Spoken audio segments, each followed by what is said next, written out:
होशियार बंदर की कहानी। एक जंगल में एक बंदर रहती थी। वह बहुत ही होशियार थी। एक दिन वह बंदर खाना ढूंढते ढूंढते एक गुफा में गई और वो गुफा एक बाघ का था। लेकिन बंदर इस बात से अनजान थी। खाने के लिए ढूंढ रही थी तो गुफा के ऊपर के भाग से किसी पेड़ का जड़ लटकी हुई दिखी। उस जड़ को खींचने पर कुछ तो खाने के लिए मिलेगा करके बंदर खींचने लगी। इतने में बाहर जाने वाले बाघ गुफा में वापस आई।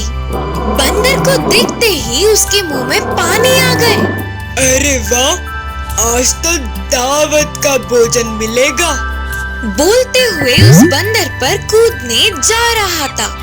तभी बंदर उसे देख डर के कांपने लगी। भागने का भी मौका नहीं था। अब वो करे भी तो क्या करे करके सोचने लगी। उसके हाथ ऊपर थे ना, तो तुरंत गुफा के ऊपर की छत को पकड़कर बोली, बाघ मामू, अगर तुम मुझे मारोगे तो मेरे साथ साथ तुम भी मर जाओगे। मैं क्यों मरूंगा? बाघ ने संकोची होकर पूछा। फिर बंदर ध्यान बूझकर जोर जोर से सांसें लेते हुए बोली, गुफा के ऊपर की छत गिर रहा था तो मैंने अपने हाथों को ऊपर करके जोर से पकड़ लिया।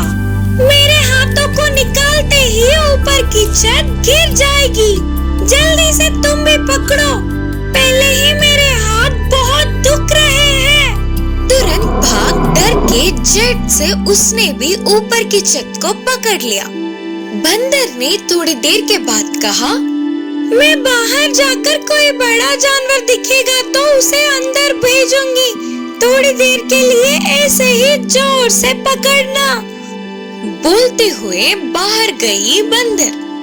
वह भाग छत को ऐसे ही पकड़ा हुआ रह गया। बहुत समय बीतने के बाद भी बंदर नहीं आई।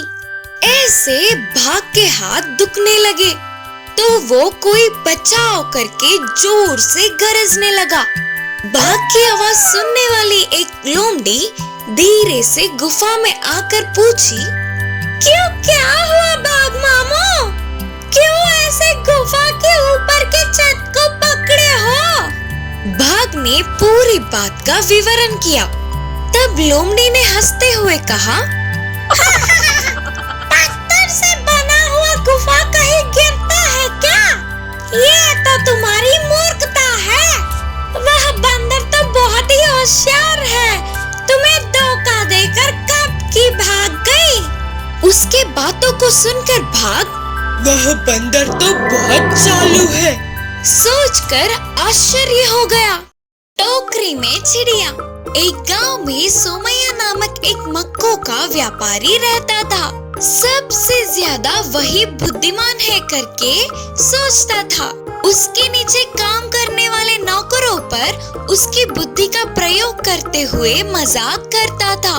बाजू के गांव से एक व्यक्ति आकर आपके जीजा जी ने भेजा, बोलते हुए मुर्गी का भोजन और शरबत होने वाला एक टोकरी देकर वहाँ से चला गया। सोमैया उधर की तरफ जा रहे एक नौकर को बुलाकर, अरे सुन, इसे ध्यान से घर में दे आना, टोकरी मत खोलना।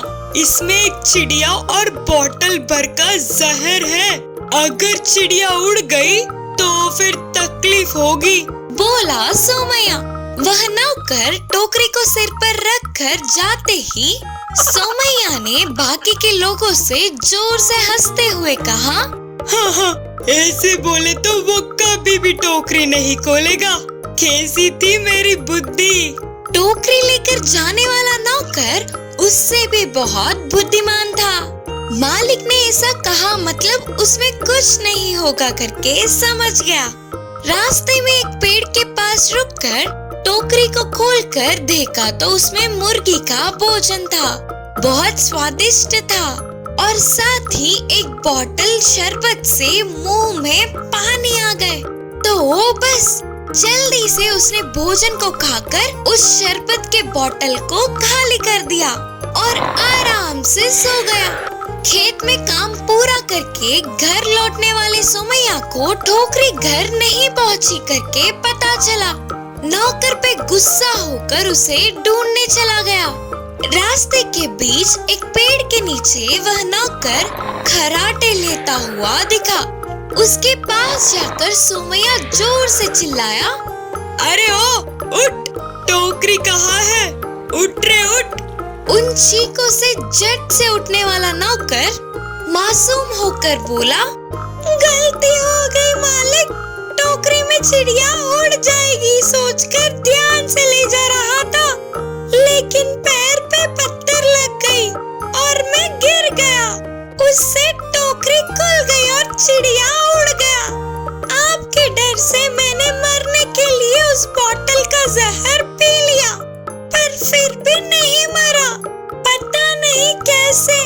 सोमैया मजाक में बोले हुए बातों से उसे ही पलटकर जवाब देने वाले नौकर की बुद्धि से सोमैया चौंक गया और कुछ न बोल पाते हुए घर लौट गया। इस कहानी की नीति है कि बुद्धि किसी एक की ठहराव नहीं। बेचारी हंस। एक जंगल में एक बरगद का पेड़ था, जिस पर एक कौवा और एक हंस रहते थे। कौवा बहुत मक्कार और चालाक था और हंस बहुत अच्छी और नरम दिल की थी। वह दोनों एक ही पेड़ पर रहते थे, पर अलग अलग डालियों पर रहते थे। इसी कारण वो दोनों अच्छे दोस्त और पड़ोसी थे। एक दिन जंगल में एक शिकारी शिकार करने आया। वो सारा दिन जंगल में इधर उधर भटकता रहा, पर उसे कुछ शिकार को नहीं मिला।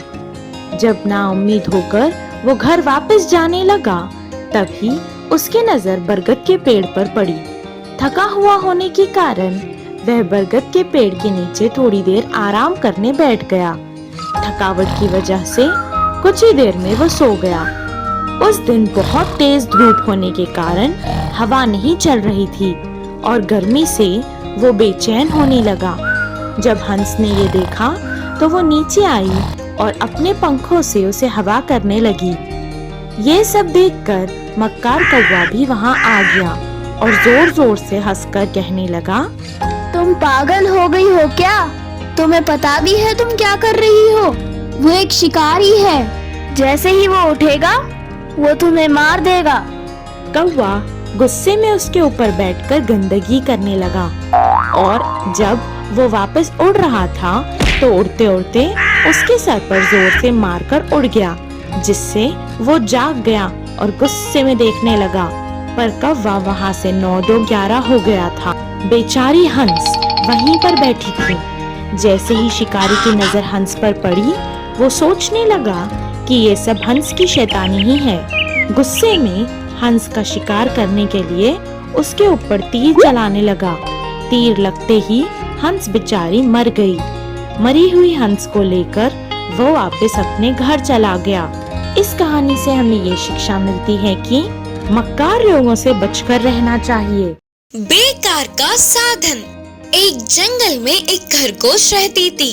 उसके कभी भी खाते समय एक लोमड़ी पीछे से वार करती थी। उससे वह खरगोश कैसे भी बच जाती थी।